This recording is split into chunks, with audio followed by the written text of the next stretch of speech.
When you've got America's sons and daughters out there in the dirt, in the dust, and the darkness doing the bidding of their country, we owe them the best that we can provide for them. Making the assumption that fuel is going to be available whenever and wherever we need it is absolutely flawed.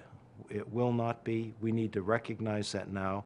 Military operations in the air, at sea, or on the ground, in many ways are being driven by the limits of the range and performance of the vehicles and how they consume fuel. In the military, the savings on the battlefield are in lives.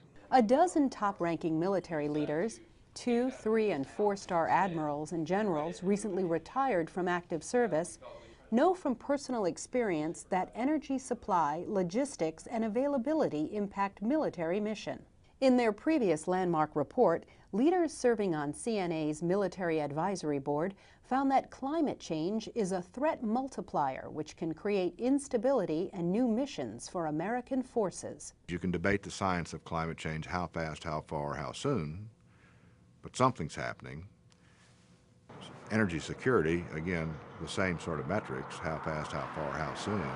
Do we run out of energy? In a new year-long study, they examined the converging risks of climate security, energy security, and America's national security. Climate, energy, together are those type of a crisis which we've described as creeping up on you.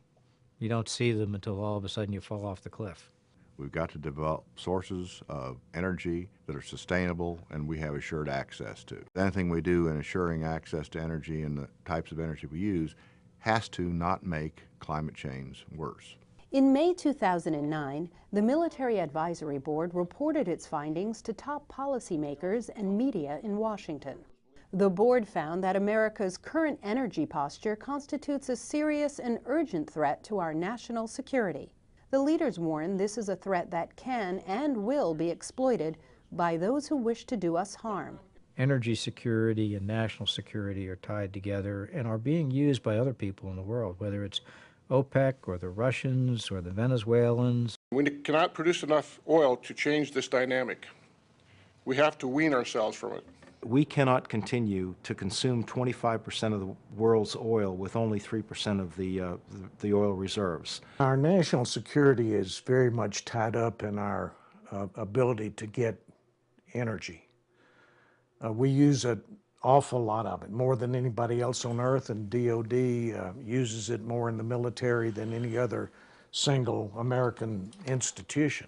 The Military Advisory Board found America's national security planning processes have not been sufficiently responsive to the security impacts of our energy posture. Our inefficient use of oil adds to the already great risks assumed by our troops.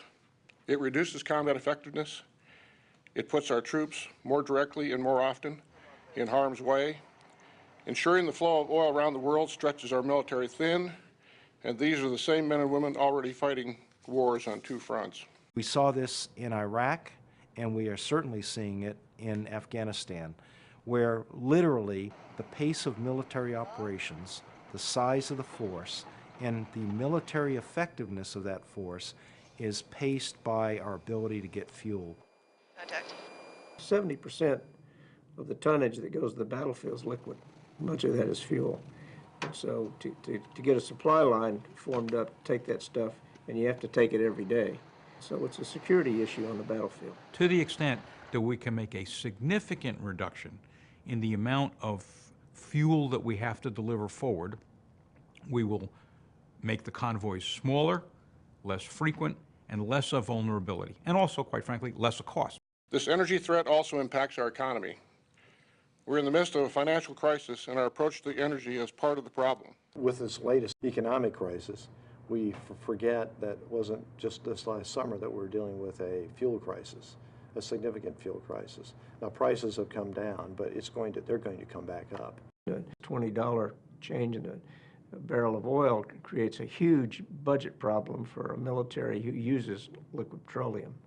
This price volatility is not limited to oil. Natural gas and coal prices also have huge spikes in the last year. While these resources may be plentiful, they are increasingly difficult to access and have associated impacts such as slurry spills. The economic and environmental costs are steep. There are those who say we cannot afford to deal with the energy issues right now. But if we don't address our long-term energy profile now, future crises will likely dwarf this one. The Military Advisory Board found that energy, climate change, and national security are inextricably linked. Energy security and a sound response to climate change cannot be achieved by pursuing more fossil fuels.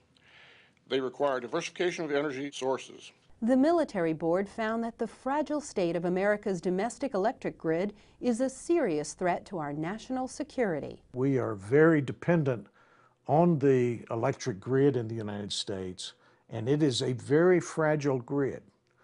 And so if a terrorist attack was made on the electric grid, it would have huge impacts on critical installations of the military all around the country.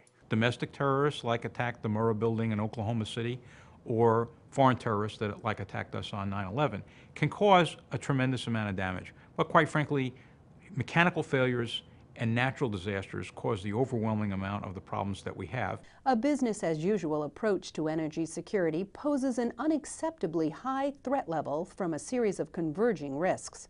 The Military Advisory Board finds achieving energy security in a carbon-constrained world is possible, but will require concerted leadership and continuous focus. They urge that energy and climate change goals should be clearly integrated into national security and military planning processes. And the board finds that the Department of Defense can contribute to national solutions as a technological innovator, early adopter, and testbed. It's clear this country has to transform the way it uses energy and the way it develops energy, and we have to look at energy dependence and national security as an interleaved process. To the extent that the military can come up with solutions that work for the military, they can be transmitted into the commercial world. To the extent that the commercial world comes up with solutions, it can flow back to the military. But we're all in this together. It's not simple.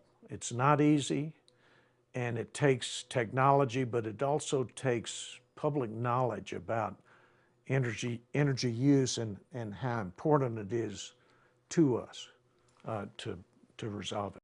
There's almost a trauma in America right now, and so we've got to get over that and have people say, listen, this is not going to take care of itself without me being a part of it. Our only choice is whether we're going to make the decisions forcefully and in a timely manner. We could lag, and then we'll find ourselves in a much more serious situation when all of these other costs come on us. This is America.